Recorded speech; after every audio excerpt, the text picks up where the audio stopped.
the attack that changed his life. Paul Templer was always an adventurer and wildlife enthusiast.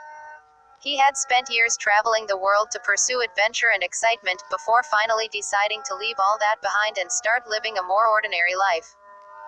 He started his own business and worked as a river guide in Zimbabwe, giving river tours on canoes. During one otherwise ordinary tour in 1996, his life was changed drastically. He was guiding the tourists down the Zambezi River, like he had many times before. All of a sudden, a bull hippo attacked one of the canoes, throwing another guide into the water. Paul rushed to help the guide, but the hippo now went after him instead. The animal got his head into its mouth and pinned down his arms with its teeth. He was pulled underwater by the hippo, but managed to break himself free and swim to the surface. But the hippo wasn't about to give up that easy. The animal attacked Paul several more times, biting into his foot and arm, breaking his ribs, and ripping into his back and chest with its gigantic teeth. The hippo then left him for dead.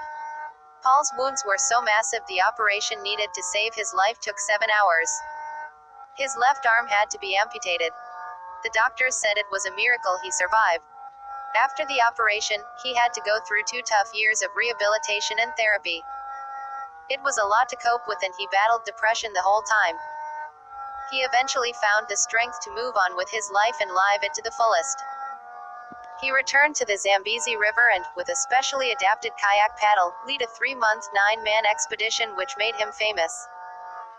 Paul used the publicity of the expedition to launch his nonprofit organization called Make a Difference, which supports disabled and terminally ill children all over the world. He now lives in America with his wife and 3 children and owns a successful motivational speaking and coaching business.